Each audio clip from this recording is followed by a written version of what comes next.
in those moments where we are faced with, do I pick love or do I pick myself? We have a lot of history of picking love for safety, for protection, for not rocking the boat, for peace.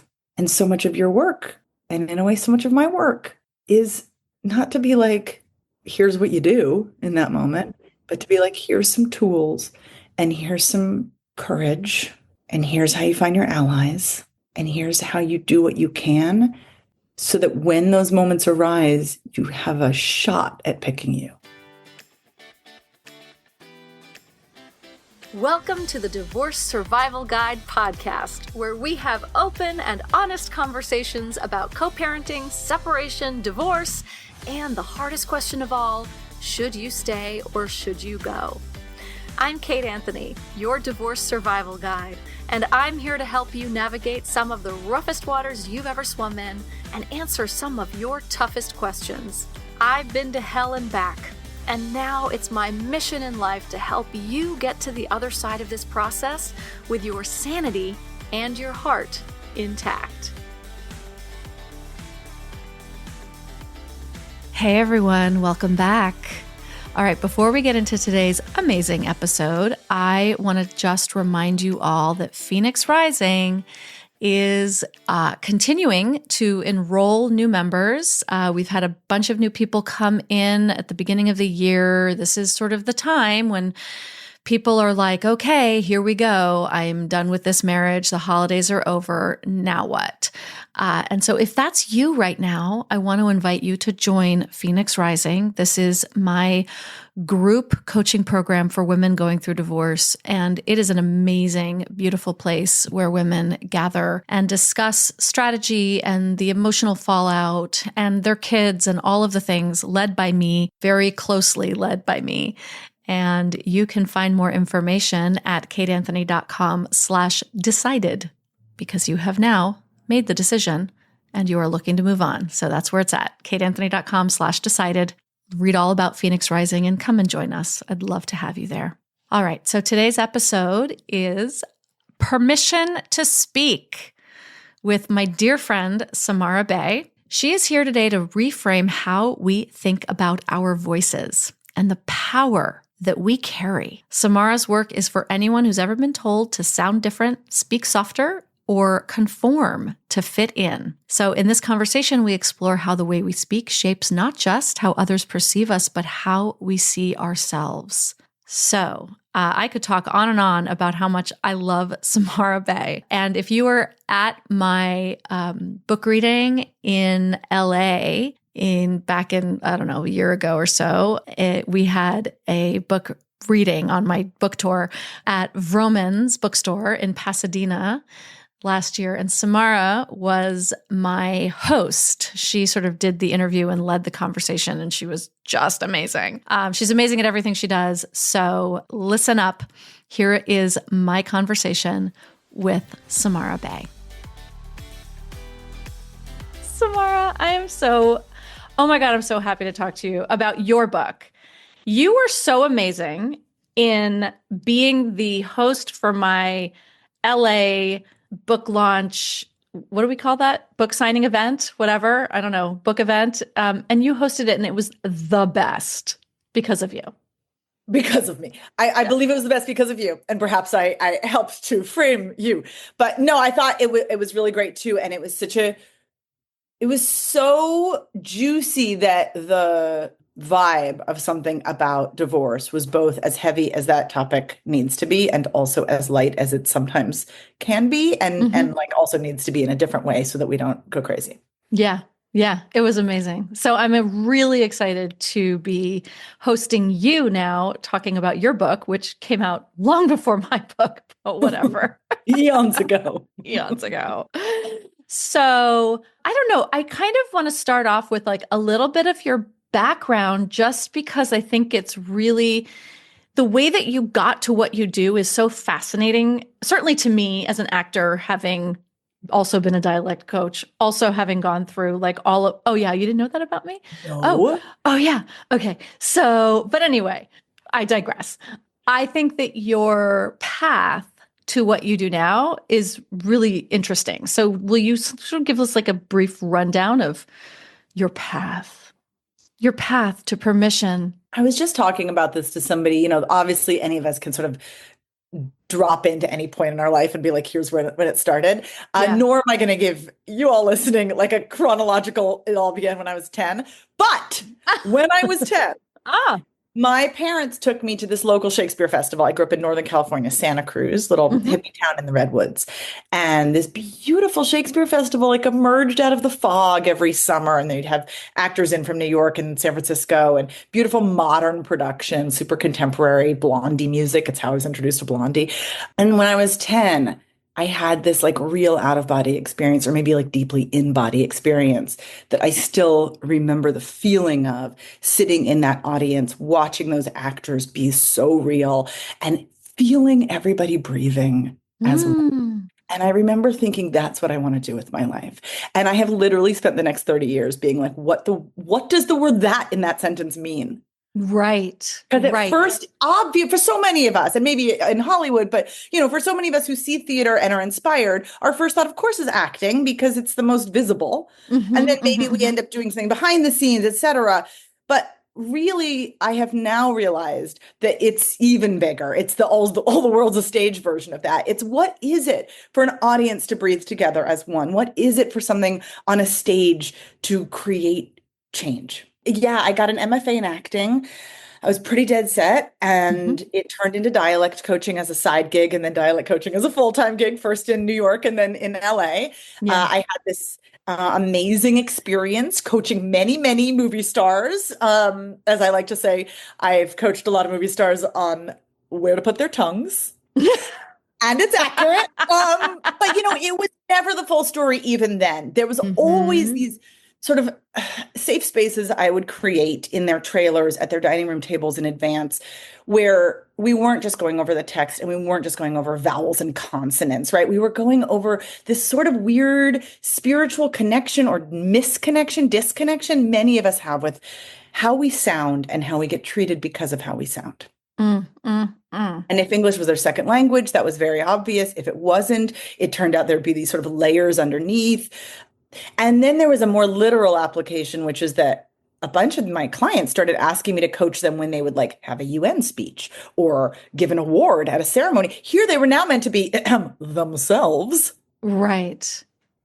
And that was in a way even harder. And so I was sort of primed without realizing it in the summer of 2018 when we were in another politically complicated moment. And I got to spend the summer in Washington, D.C., of all places, coaching Gal Gadot on Wonder Woman 2. And there was a lot of flying sequences and she had very little dialogue and I had so much downtime and I was going to protests and I was trying to be useful as we were heading towards the 2018 midterms.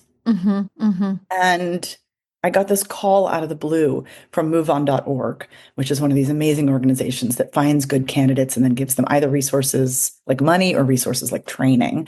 I asked if I'd be open to coaching these first-time female candidates, what became ultimately the blue wave, but we didn't know. We didn't know if the wave would crest. I dove in. I was so honored. I mean, it was pro bono, so in a way, the stakes were low. Like I could just sort of experiment.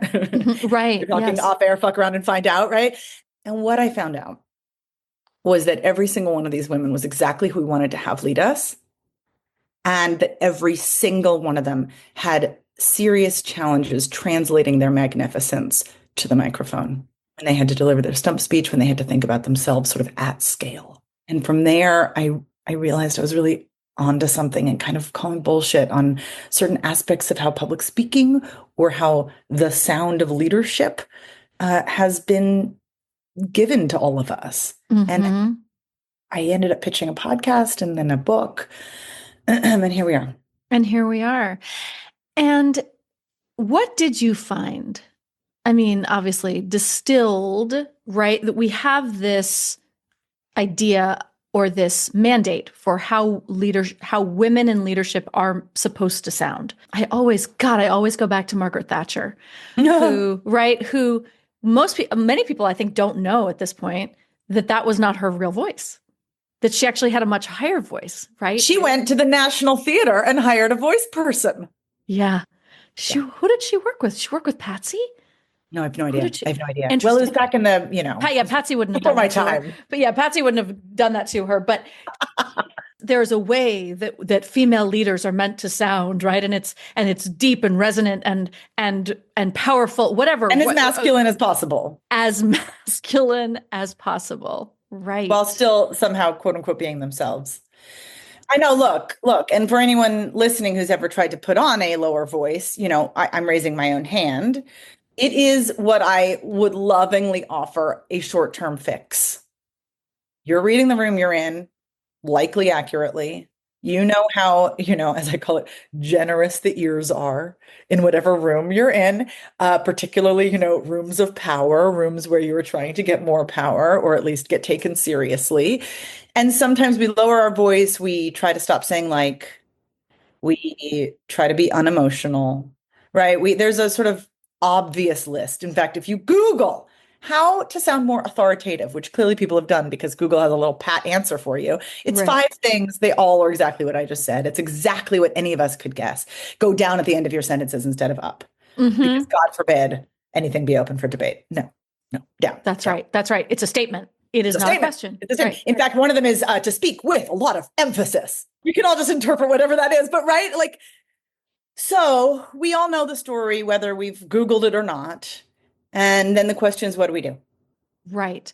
And what do we do in our professional life and also in our personal life? Because obviously I know that this is an audience thinking about power in all kinds of ways. That's right. That's right. It is like, as you always say, right? It's like, and also be yourself, right? Wait, which version of myself? Yeah, thanks. How do Thanks for that. Yeah. Thanks. Okay, but you just told me that myself wasn't what you wanted to hear, but you also want it to be authentic. Men don't really get into this pickle, do they? I will say this, So to having speak. male clients, Yeah. it is useful to remember that actually everybody has voice drama. Or perhaps, whatever, we can say 90% of people have voice drama, and that there is a certain, I sort of accidentally successful alpha male who maybe doesn't have any doorways into this conversation. Bless. And then there's all the rest of us, and it's a lot of us, and And, even I introduced this concept of a voice story in the book. It's really just a way of talking about, in the same way we might have a money story or a body story. We have collected truths and half-truths our whole life from people in our own circle, as well as obviously from the media and the culture at large. And maybe now is the moment where you're sort of turning those over, right? How's that messaging working out for my life, for my own sense of power, for my own sense of liberation? And although a lot of, straight white men don't have like the most obvious entry point to that, as soon as I start talking about a voice story, I've collected so many from dudes who are like, one that comes to mind is a guy who was like, oh my God, I was the youngest of 3 and I was really quiet at home, but then at school I created this whole new persona. And then I had this feeling of sort of stuckness in this new persona that I had created in order to get attention. And here I am now, and I'm in my 50s, and how much is me and how much is I was like, hello. Wow. Interesting. Yes. Wow. Okay. So what are some other examples of voice stories that you hear from women, particularly like in their interpersonal relationships, maybe? Well, certainly there's my husband doesn't listen to me. He doesn't literally hear me. But then there's also the sort of lifelong ones that might even be kind of the latest manifestation of. But I just caught a speech that Jennifer Aniston gave, and she referenced when she was like 10 or 11 at the dining room table, and she finished dinner with a big group of her parents' friends. And one of the parent-like figures said, "You're dismissed. No one cares what you have to say." And here she is at age 50 receiving an award in front of millions of people, and that's the story she chooses to tell. So listen, we all have collected these stories, whether it's that kid in 2nd grade who said that your laugh was too annoying or your voice is too high. You and I have a mutual friend who left me a message right after the book came out, crying, saying, oh my God, I just unearthed this memory of a kid in school saying, my voice is high and I must be doing it for the boys. Yeah. And she was like prepubescent and was like, I don't even know what that means. But now and here she was, in her 40s, Yeah. recalling it. So part of the goal of bringing all of this up is just to say that we often have a lot of shame around these tiny moments when somebody commented on our voice. And it's not just that, it's the second step, which is that we held on to it. Mm-hmm. So the shame is, why didn't I just let that go? I have an interesting story from my marriage. Uh-huh. Uh-huh. So I don't know if I've ever told you this. I'm sure I did. I must have. My husband hated the sound of my voice, actually hated my voice. And he would bristle at me whenever I would talk, literally bristle at me almost every time I spoke. And he said my voice was too low. One time he said, you sound like a man. And then he said, are you turning into a man? You're turning into a man. It was like he was out of his mind, right? Like he was in some sort of triggered state he was not in his right mind because I was not transitioning. There was no conversation around that, like not at all, right? And then one day he actually said to me, I hate the sound of your voice. This was before we got married, gentlemen. Mm-hmm. And I lost my voice for 4 days. It's the only time in my life that I had like psychosomatic laryngitis. My voice disappeared. I could not speak. I couldn't make a sound. And I'm not even talking like I was hoarse or no sound would come out. And I could not figure out what was wrong. It was 4 days. I was like, I don't understand why I can't talk. And then I sort of played it back and I was like, holy shit. It's because this man that I love and claims to love me told me that he hates the sound of my voice. And so what will I do to conform? I'll shut it off. What happened at the end of those 4 days? I don't know. It came back. I don't think we ever talked about it. I don't think I mean, I probably did. I probably screamed and yelled and cried and raged or whatever. And who knows? But not I mean, talk about it like processed. yeah. I mean, this is like 20 years ago. I don't really remember, but I do remember the event and that it happened and that, this was a sort of a continuing issue in our marriage, in our entire relationship, where he just bristled at me all the time. And what's so interesting is that I don't think I've changed anything about myself or my voice. And he doesn't ever, and I watch him. He never bristles at me anymore, ever.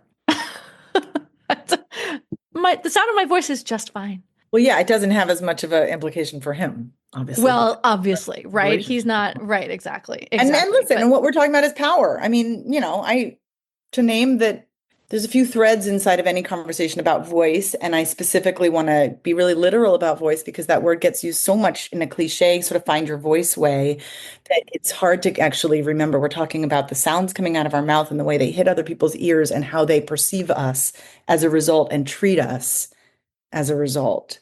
Mm-hmm. So I like to get real literal on that, but a few threads to pull out. One is the power aspect of it. Like what he was saying when he was saying that you sound like a man is likely who wears the pants here. Mm-hmm. That's right. And then the other is that our voice is one of the most obvious ways that trauma lives in our body. So if we have been told to play smaller, and as a result, we sound smaller, softer, gentler, raspier, like we don't have as much breath support. Well, yeah, of course. So, like in those early days working with those women running for office and now working in really every industry. I mean, a lot of, as you'd imagine, corporate leaders, but also nonprofit types, activists, folks who were sort of thrust into the public eye because they had something important to say, but they haven't really thought about how. And so the how has just been filled in by all the cultural stories we all accidentally inherited. Then we get to go, okay, well, how are you breathing? What are you thinking about in the moments before you go out there to give yourself permission to create the embodied physical feeling, the conditions for permission for a version of you to come out that you like, that you recognize, that you like? that is, to answer the question of like which version of me, which version of us shows up around our favorite people? I like to think that we all, this is a comically gross overstatement. We all have two ways of showing up. We have two ways of communicating. Of course, there's 80 billion, so this is a total joke, but two categories. One is how we show up in what linguists would call an evaluative space. Mm, So where we're okay. literally being evaluated, I job see. interview, Uh-huh. or where we're feeling like we're being evaluated, which of course can also happen inside of our own marriage. Mm-hmm. And the version of ourselves that shows up in an evaluative space, especially when we haven't really thought through intentional ways to kind of show up in our wholeness anyway, Mm-hmm. inevitably for any of us, inevitably we shave off aspects of what makes us different, or as I call it, our weird. We shave off our weird. Are weird. I love We it. forget to center our own mischief and delight, because why would we? We're putting all our energy into trying to get taken seriously or not thrown out of the tribe, right? We don't breathe because deep in our bellies is where we feel all of our feelings and know what's true. And if that's going to be inconvenient, let's not go there. Let's not dip into that well of wisdom. And so we show up as a smaller version of ourselves. And I don't even mean in that stereotypical, like women play small way. I just mean any of us, just there's like an expansiveness that's possible. And then there's this. And Mm-hmm. this is what happens when we're feeling like we're being evaluated and people haven't quite decided yet whether or not to take us seriously. Mm-hmm. And if that's category one, and there's one other category, well, what is that? Like, what, this is those rare, maybe for some of us, moments where we catch ourselves just feeling free around people who just get us and around whom we have nothing to fucking prove. Mm, mm, And mm, who's mm. that? Right. And is that one-to-one exactly the version of you that should show up on the biggest stages ever? I don't know. Depends on what the stage is and what the norms of that environment are, right? Like, I'm not going to be Right. ridiculous and say, of course, but I am going to say that's a juicy place to get curious. Mm. It is a juicy place to get curious. When for any of us who ever are eyeing doing a TED Talk, Mm-hmm. just giving that, presentation at work in a way that feels more human and more interconnected, that wants to switch up the way that you show up as a leader to try to embody the type of leadership you'd like to see more of in the world, Mm-hmm. it really is useful to go, which version of me am I around my favorite people? Is she more mischievous? Is she louder? Is she weirder? Does she like what she likes a whole lot more, obviously? Does she care out loud? The pathological relationship to emotions that our society has bedamned. Does she just care? And when we start to look at who we love listening to, Mm-hmm. our favorite podcasts, our favorite TED Talks, they're doing that. Male and female, they're doing Mm-hmm. that. Mm-hmm. Mm-hmm. So Yeah. the Google How to Sound More Authoritative, that is actually giving you, here's the standard of what has historically worked in the past to be the most boring and get in the least amount of trouble and be some version of authority that, might work, as I said, short-term fix. Okay. But if we're actually trying to change the story, if we're trying to change the culture, there's a whole new sound of power. There's a whole new standard emerging. And we find it by remembering the versions of ourselves we love and the versions of the people that make us lean in. I love this so much. There's one thing I want to highlight for people who don't have our training, because we both have degrees in this, that the voice and I think most people quote know this, but they don't actually really know this, that the voice is connected to breath in irrefutably, not negotiably. Like if you do not have supported breath, you do not have a supported voice. And I think a lot of people don't really know that. And I will say that when I went to school, when I started my acting program 150 years ago, I didn't breathe correctly. And I had to actually go and take private lessons with my professor, Bob Chapline, who was one of Kristen Linklater's original seven. Was it seven? Sure. Whatever. So whatever. Kristen Linklater is like the OG. She was the OG voice and speech I quote her teacher. in the book in like a delightful little moment. Yeah. I know you do. I know. I love it. And she was sort of the OG voice teacher. And she took 7 sort of disciples and she taught them her method so that it could live on. And I worked with 3 of her disciples, actually. So I had to have, but I actually had to, as an actor, Patsy Rodenberg always says, talking about connecting the voice to the breath to the emotion, or the breath, ultimately it kind of goes the other way, right? If I am a shallow, I was a clavicular breather, and I did not breathe beyond my clavicle. It was all in my throat, right? And I didn't breathe down into my belly and and all of that, I'm sure, was childhood trauma, because if I were to breathe, I would feel. When we breathe properly, we feel like when we're heaving, sobbing, it's like it is coming from our gut. And I had to learn how to do that. And it was terrifying because then I was having to feel shit. Right. That was awful. The other thing, though, for anybody listening who's thinking now about your own clavicles, is if we have 2 general places that we can breathe, one is a sort of catch breath up high, and the other our belly, which is really our diaphragm, this massive muscle in the middle of our torso. When it's relaxed, it's up like a little balloon. And when it gets contracted, it goes down a bit. It creates space in our lungs, and it feels like it's a belly breath because when it goes down, this muscle goes down in the direction of our organs, it rearranges all of our organs. Every breath we take, if we take a low breath, is actually moving our organs and then moving back like waves on an ocean. Anyway, all of which is to say, right, this is complicated and it's interesting. I didn't actually really understand how the torso worked until I had to research it for chapter 1 of my book, which is called Breath. But what I was really interested in chapter 1 of my book was not the diaphragm. It was why do we habitually not breathe from down there? And you called out a major reason. Some of it is just habit. It's just habit. We picked it up. Who even cares when and how, right?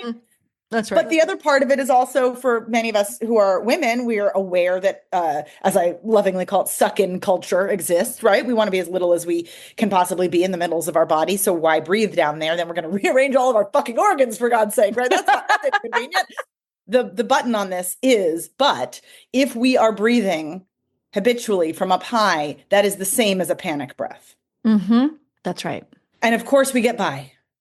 Yay, those of you listening, right? We've lived. We remain alive. We've clearly gotten enough breath into us. We're just panicking all the time. Oh, but like, are we low grade panicking all the time? Exactly. And is feeling our feelings worse? And by the way, fair question, Fair question for many But of us. the other way I want to go in on this just for a sec is I think it's useful to think about speaking as an aerobic activity. So then it takes a little bit of the sort of heaviness and the trauma and all of that out of the conversation for a moment. And we get to just say, wait, so if I do yoga or if I run around the block and I realize that my body is like a single system that breathes itself, it just the breath takes care of itself. It's just I'm literally breathing in order to fuel the activity I'm doing. Then what if speech is like that? And so this is why like doing a warm up ahead of time where we actually get our breath going is one of the greatest things we like. If you have 2 minutes where you're going to have a hard conversation, whether it's with a spouse or with anyone, or if it's on a stage being heard by thousands or not, the best thing you can possibly do is move your body, wiggle a little, twist your spine, invite your spirit in.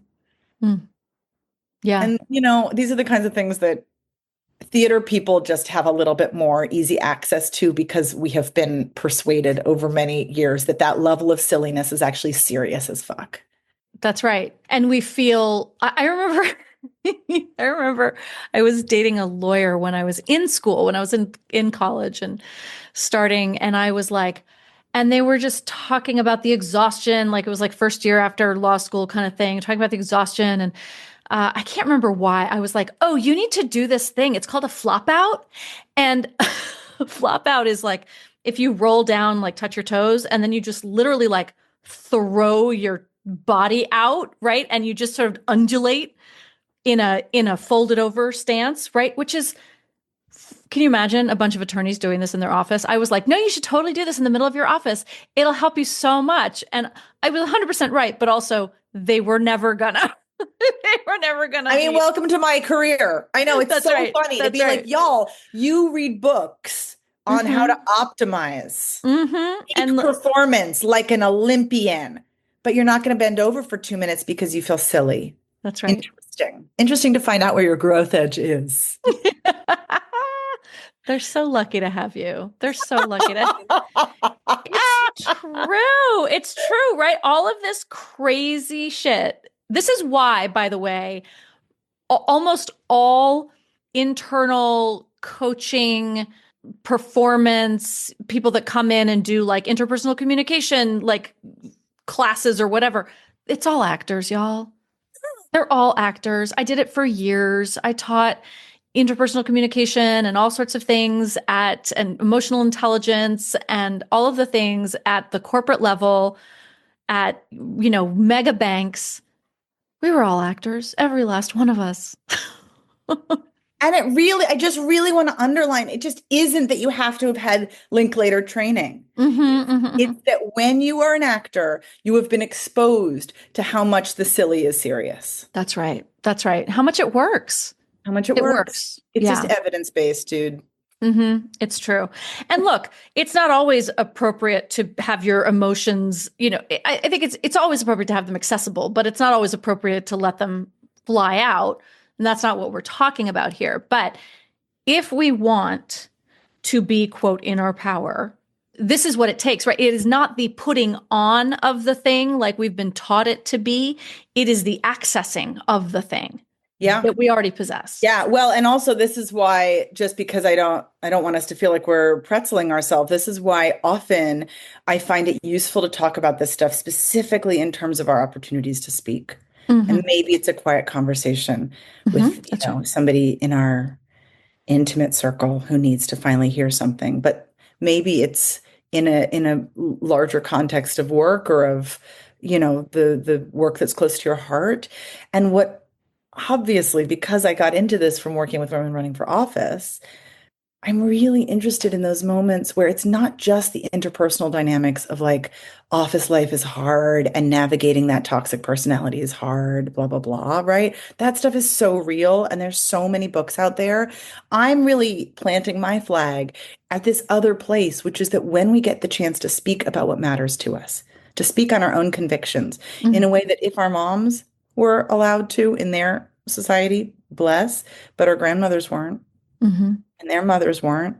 And we are undoing generations of stigma when we get up and talk about what matters to us and show up like a whole ass human.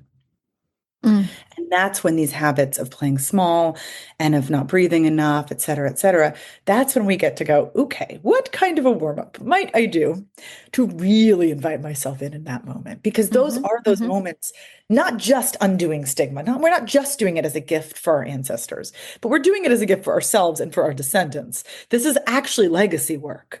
Right? When we get up and talk about what matters to us in a way where we sound like ourselves, we are changing the story. And we are also, by the way, more likely to get what we want. And that's the part that's like, this is where the evidence-based stuff really helps. If what we've been doing so far, right, following the Google rules, leaves us generally safe, but neither happy nor successful, by which I mean getting S's, then it's time to shake it up. That's right. And in our relationships, right? I mean, if the way that we have been showing up in our relationships is also not successful, and we choose to shake it up, right? I think I love what you said, Samara. I had never actually connected this, by the way, that my husband had a problem with the sound of my voice being lower because it was actually more powerful. Literally never even thought about that. Well, also, by the way, just to asterisk, because I don't want to sound like we're saying sound like Margaret Thatcher. It was not necessarily lower. Your voice is not necessarily lower. You might not have a low voice. That's right. He's conflating voice pitch with power. Right. That's right.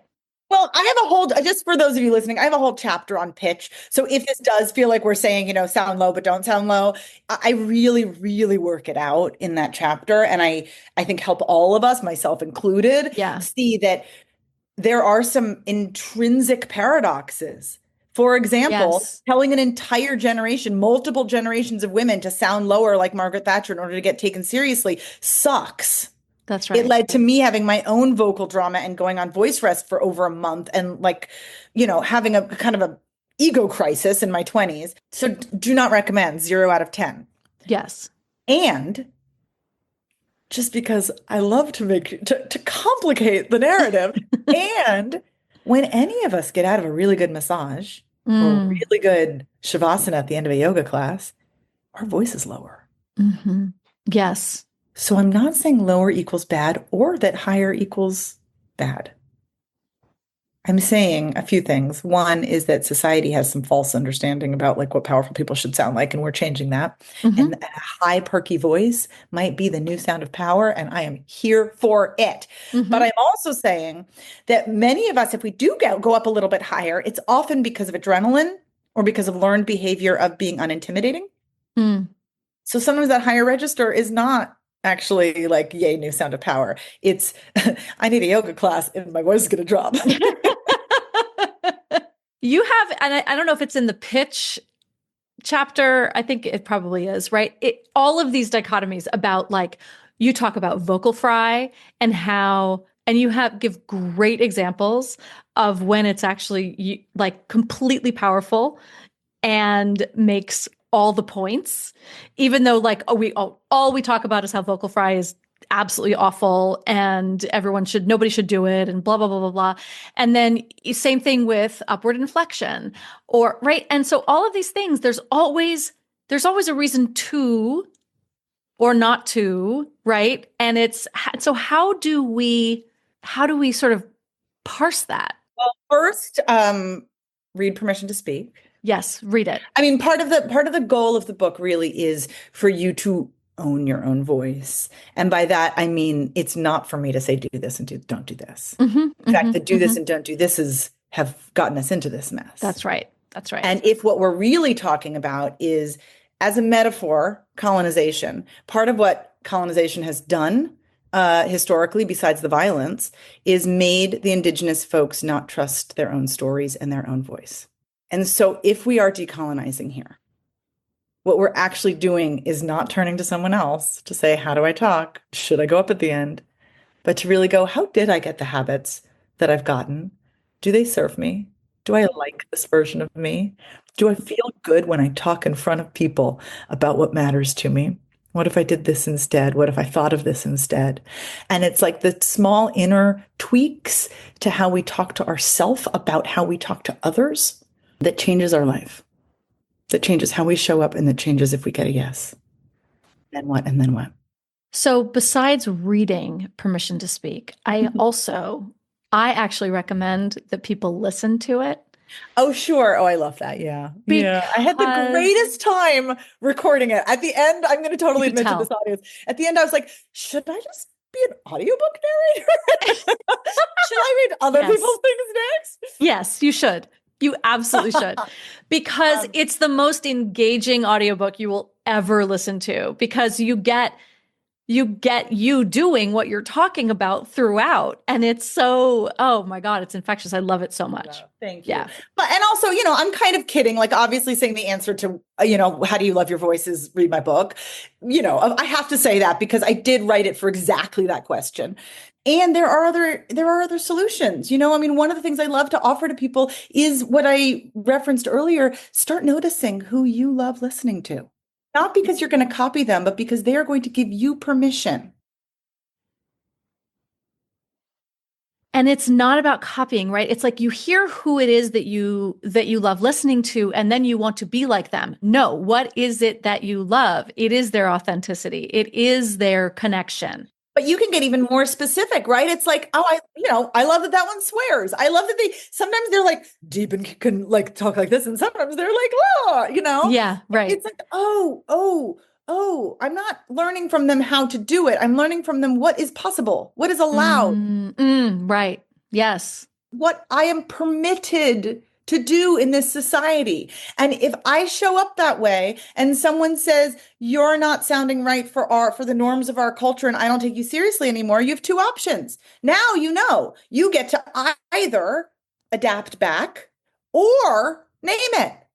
Mm-hmm. Oh, that's because I'm working on a different way of showing up in public. I really, really care about sounding like a whole human because that's going to help, I believe, my audience feel really human too, or something. Yeah. You know?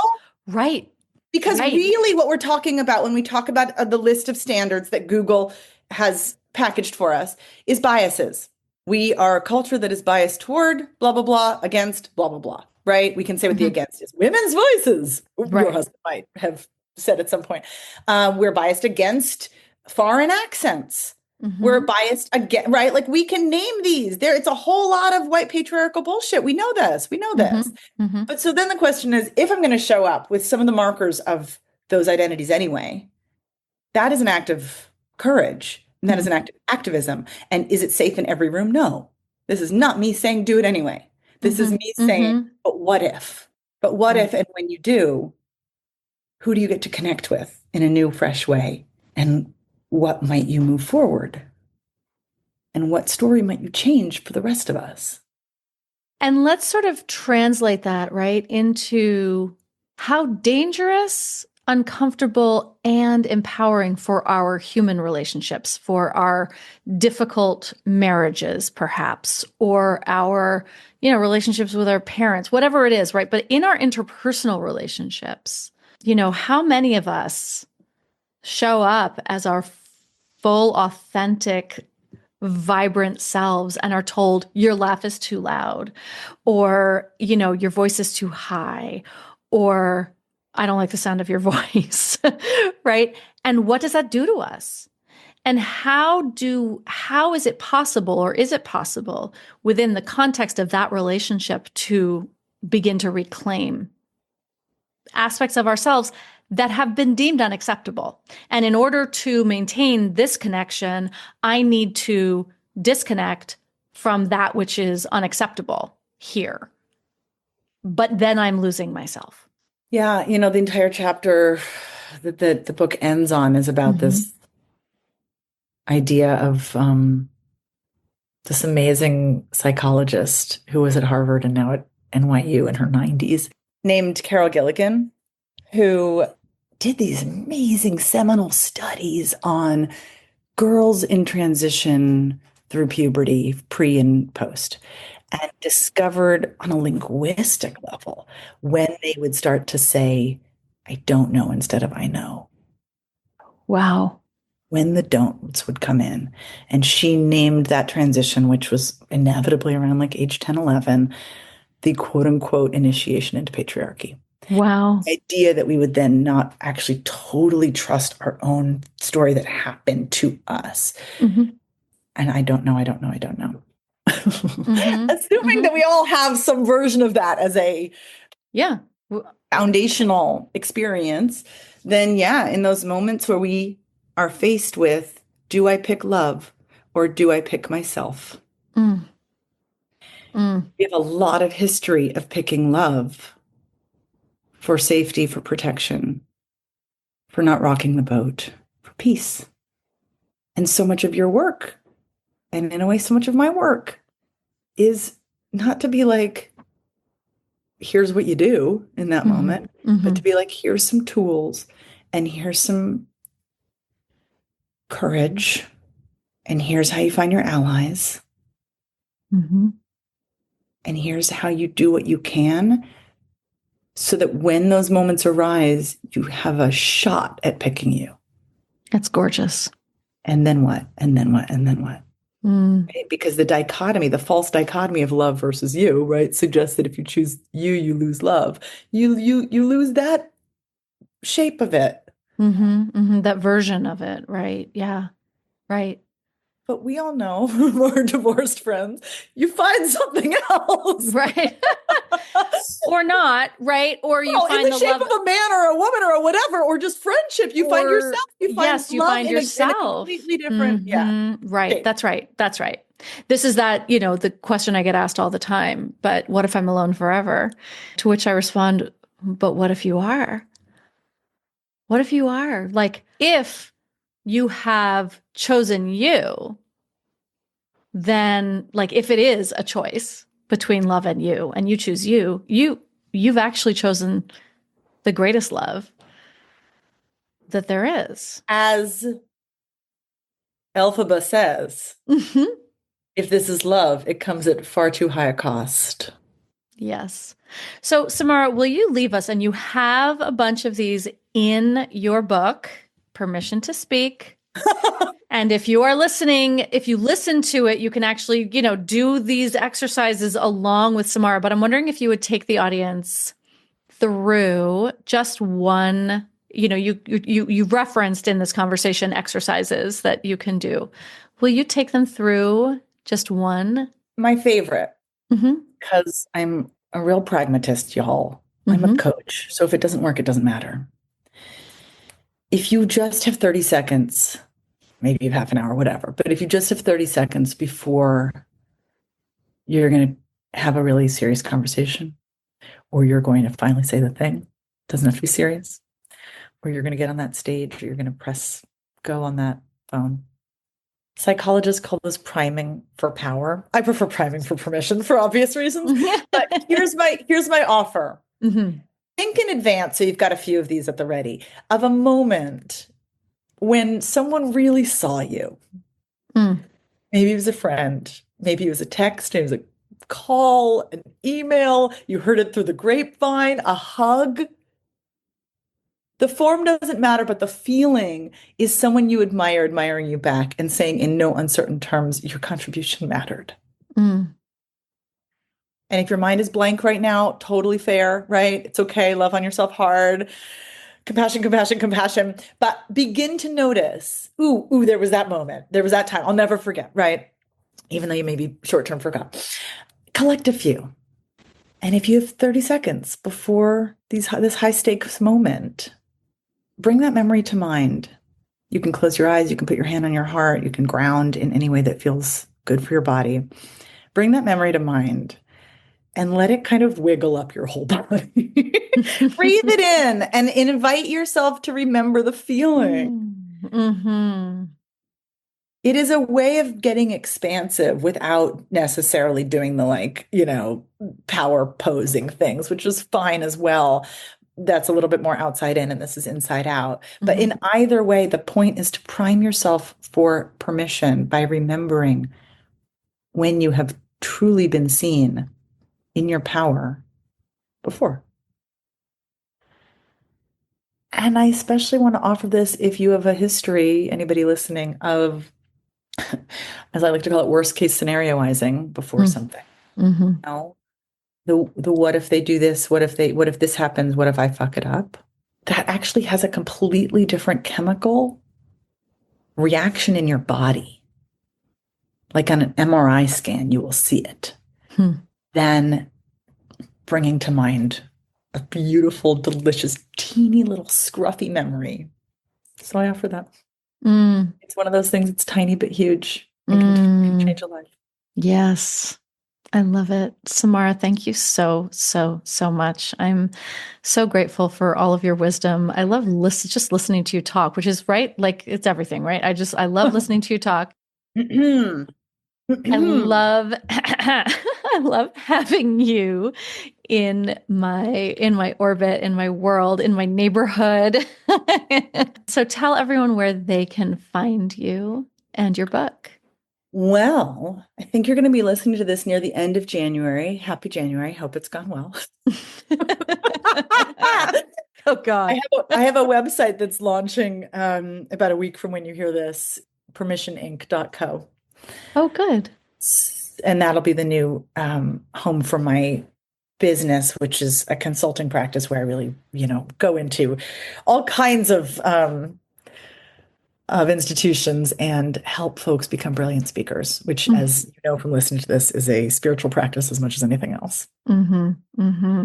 And in the meanwhile, I'm over on Instagram. You can join my Substack, How to Show Up, and get love notes from me. Oh, I love it. Monthly Zoom dates that are really an opportunity for people to ask whatever questions they want and get live coached, which I just love doing. Oh, So good. it's quite a sweet community. Oh, sweet. Oh, good. And your book, Permission to Speak, is everywhere the books are sold. You can go and get that. I highly recommend. Like I said, I really do recommend the Audible version, but reading it is great too. Samara, thank you so much. Thanks for tuning in to another episode of the Divorce Survival Guide podcast. If you like what you hear, head on over to Apple Podcasts or wherever you listen in and leave me a review. And don't forget to follow me on Instagram at the Divorce Survival Guide. I'll see you next time, and until then, remember, you, my love, deserve to be happy.